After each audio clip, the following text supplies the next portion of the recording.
पुढे जातोय साताऱ्यामध्ये। साताऱ्यातील फलटणमध्ये उपमुख्यमंत्री अजित पवार यांना मोठा धक्का बसण्याची शक्यता आहे। रामराजे निंबाळकर अजित पवारांची साथ सोडून तुतारी हाती घेणार का अशी चर्चा सध्या रंगू लागली आहे। कारण खुद्द रामराजे निंबाळकरांनीच याबाबत सूतोवाच केलाय। रणजित सिंह निंबाळकर आणि जयकुमार गोरेंविरोधातील तक्रारीची दखल घ्या असं रामराजे निंबाळकरांनी म्हटलंय। भाजपला निंबाळकर आणि गोरेंना साथ देऊ नये असा इशारा त्यांनी दिलाय।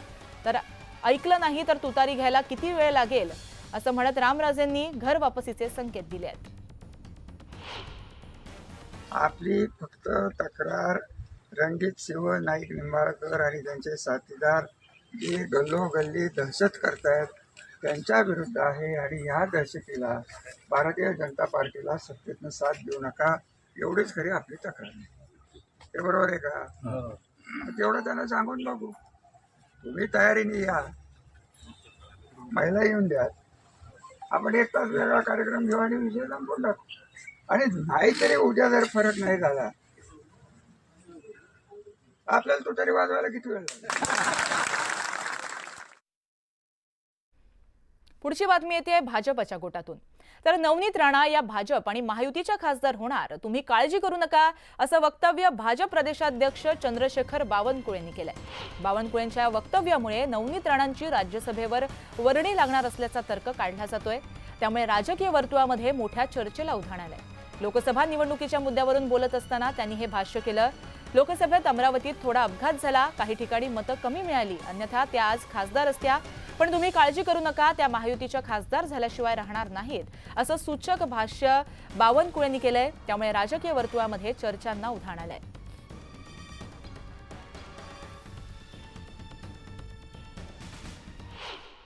थोडा आमचा ऍक्सिडेंट झाला,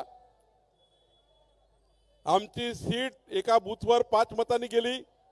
एका बूथवर जर आम्हाला 5 मतं मिळाले असते तर नवनीत राणाजी आपल्या खासदार झाल्या असत्या। एक बूथवर 5 मतं कमी मिळाले, पण मला माहिती आहे की नवनीत राणाजी या भारतीय जनता पार्टी आणि महायुतीच्या खासदार झाल्याशिवाय राहणार नाही, त्या होणारच आहे, याची काळजी आपण करू नका, कारण खऱ्या अर्थाने त्या चांगल्या नेते आहे। पुढे आपण जातोय बारामतीमध्ये। बारामतीत आज उपमुख्यमंत्री अजित पवारांची जनसन्मान यात्रा पोहोचणार आहे। सभेसाठी मिशन कंपाऊंड ग्राउंडवरती मंडप उभारण्यात आलाय।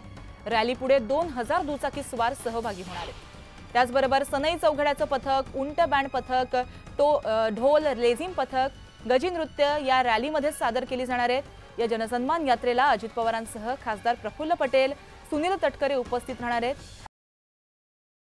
आढावा देखील घेतलाय।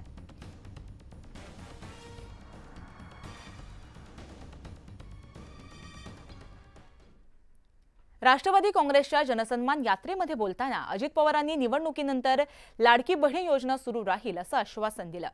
50% शुल्क भरू शकत नसल्यानं काही जीवन संपवलं। फुले शाहू आंबेडकरांच्या महाराष्ट्रात मुली जीवन संपवत असतील तर या अर्थमंत्रीपदाचं काय करायचं असा सवाल त्यांनी उपस्थित केला। सत्ता येईल, राहील, जाईल, माणूस जगला पाहिजे, मुलगी शिकली पाहिजे असं वक्तव्य अजित पवारांनी केलंय। मुलींनी आत्महत्या केली, 50% रक्कम आम्ही देऊन राहिलेले 50% त्यांच्या आई वडिलांना भरायला नव्हते। मग ती मुलगी म्हणली मग मी जगून काय करू, आणि तिनं स्वतःचं जीवन संपवलं। काय शिवशाहू फुले आंबेडकरांच्या महाराष्ट्रामध्ये ही गत, आणि आम्ही अर्थमंत्री काय त्या अर्थमंत्र्याला चाटायचंय? अरे सत्ता येईल, सत्ता जाईल, सत्तेकरता आम्ही हपापलेलं नाहीये। माणूस टिकला पाहिजे, माणूस जगला पाहिजे, माय माऊली टिकली पाहिजे।